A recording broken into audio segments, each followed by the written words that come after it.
इन 5 बड़ी वजहों से बिगड़ा अखिलेश यादव का खेल। क्या अखिलेश यादव का दांव पड़ गया उल्टा? इन 5 कारणों से अखिलेश यादव को एग्जिट पोल में दिख रहा बड़ा नुकसान। अगर अलग अलग मीडिया संस्थानों के एग्जिट पोल पर नजर डालें तो एक बात तो साफ नजर आ रही है कि देश के सबसे बड़े सूबे उत्तर प्रदेश में बीजेपी भारी बहुमत से जीतती हुई नजर आ रही है। भारतीय जनता पार्टी को 67 से 72 सीटें मिलने का अनुमान है। वहीं दूसरी तरफ एग्जिट पोल के आंकड़े बताते हैं कि विपक्षी गठबंधन समाजवादी पार्टी, कांग्रेस और टीएमसी मिलकर करीब 8 से 12 सीटें ही जीत सकते हैं, जबकि बहुजन समाज पार्टी को ज्यादा से ज्यादा 1 सीट मिलने का अनुमान है। ऐसे में सवाल यह उठता है कि कांग्रेस और समाजवादी पार्टी के गठबंधन के बावजूद इतना बुरा हश्र होता क्यों दिख रहा है?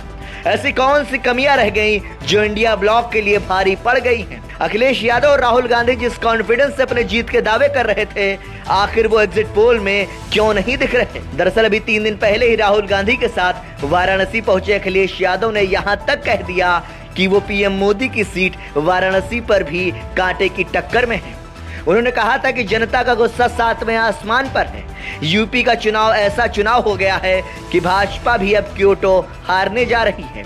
क्योटो को अखिलेश यादव ने वाराणसी सीट पर एक व्यंग्यात्मक तरीके से पेश किया था। तो ऐसे में सवाल उठता है कि क्या वास्तव में इंडिया ब्लॉक जनता की नब्ज नहीं समझ सका?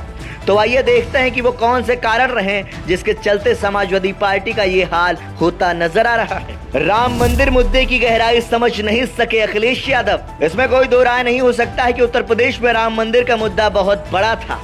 इसे अंडर करंट कह सकते हैं, जो देख तो नहीं रहा था पर बीजेपी के पक्ष में माहौल बनाने में उसका बहुत बड़ा हाथ था। ऐसे में राम मंदिर उद्घाटन में न जाकर अखिलेश यादव ने क्या पॉलिटिकल ब्लंडर कर दिया। हालांकि उद्घाटन के पहले कई बार उनके बयानों से ऐसा लगा था कि वो राम मंदिर के प्राण प्रतिष्ठा में जा सकते हैं, पर वो नहीं गए। अखिलेश उस समय भी सजग नहीं हुए जब उनकी ही पार्टी के विधायकों ने विधानसभा में राम मंदिर उद्घाटन के धन्यवाद प्रस्ताव में अपने पार्टी से हटकर सरकार के समर्थन में वोटिंग की थी। बीएसपी को साथ ना लेना पड़ गया महंगा। बहुजन समाज पार्टी अपने बुरे से बुरे हालत में भी 13% वोट हासिल कर ही लेती है। इंडिया ब्लॉक में बीएसपी को ना लेने की उनकी जिद सिवाय अपरिपक्वता के और कुछ नहीं था। शुरुआत में ही अगर अखिलेश यादव बीएसपी को इंडिया गुट में शामिल न करने की जिद नहीं पकड़ी होती तो हो सकता था कि मायावती भी गठबंधन में शामिल होती। बहुजन समाज पार्टी के भी साथ आने से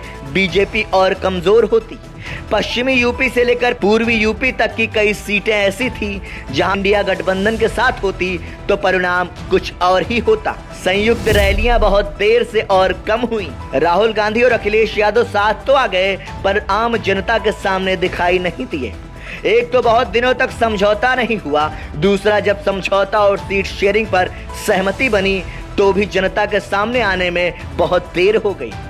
पहले चरण के चुनाव के पहले दोनों एक साथ केवल एक ही प्रेस कॉन्फ्रेंस कर सके थे। एक साथ रैली सभा करने में बहुत देर कर दी। इतना ही नहीं, दोनों नेताओं की संयुक्त रैली और जनसभाएं भी उम्मीद के मुताबिक कम रही। मुख्तार अंसारी की मौत पर मातम पुरसी में जाना। अखिलेश यादव ने अपनी शुरुआती दौर की राजनीति में माफिया नेताओं से निश्चित दूरी मेंटेन करनी शुरू की थी। एक समय ऐसा भी था जब मुख्तार परिवार को उन्होंने पार्टी में घुसने से मना कर दिया था। उस दौर में मुख्तार अंसारी की पूर्वी यूपी में तूती बोला करती थी। कई सीटों पर उनका प्रभाव था। जब उनका दौर था तब तो अखिलेश यादव ने मुख्तार से दूरी बना ली और जब मुख्तार का प्रभाव योगी आदित्यनाथ के कार्यकाल में चूर चूर हो गया था और खुद मुख्तार भी इस दुनिया में नहीं रहे, तब अखिलेश उनके घर न केवल मातम पुरसी में पहुंचे बल्कि उनके भाई अफजाल अंसारी पर भी दांव लगाया। इस पूरे मामले में स्थानीय पत्रकारों का कहना था कि जनता में संदेश ये गया कि एक तरफ योगी आदित्यनाथ प्रदेश में माफिया राज को खत्म करने में लगे हैं तो दूसरी तरफ अखिलेश यादव ऐसे ही माफियाओं को प्रश्रय दे रहे हैं।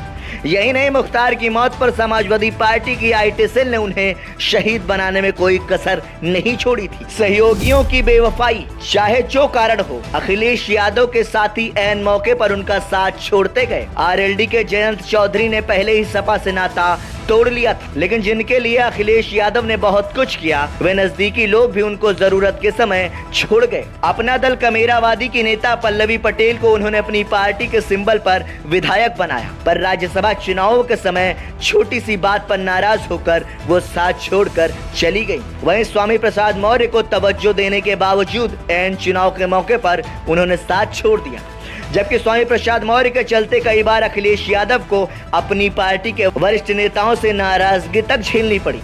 इतना ही नहीं, स्वामी प्रसाद मौर्य के चलते पार्टी में सवर्ण हिंदुओं की नाराजगी भी उन्हें झेलनी पड़ी थी। इससे पहले ओम प्रकाश राजभर और दारा सिंह चौहान ने साथ छोड़ ही दिया था। राज्यसभा चुनाव में मनोज पांडे, राकेश सिंह, पूजा पाल, गायत्री प्रसाद प्रजापति की पत्नी समेत कई विधायकों ने भी उनसे दूरी बना ली। यही वो सब कारण है जिसके चलते समाजवादी पार्टी को यूपी में वो कामयाबी मिलती नहीं दिख रही जो उनके समर्थकों और खुद अखिलेश यादव ने उम्मीद की थी।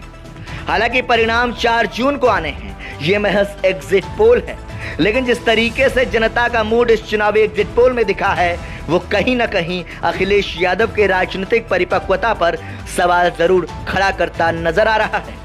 ब्यूरो रिपोर्ट, संदेश वाहक।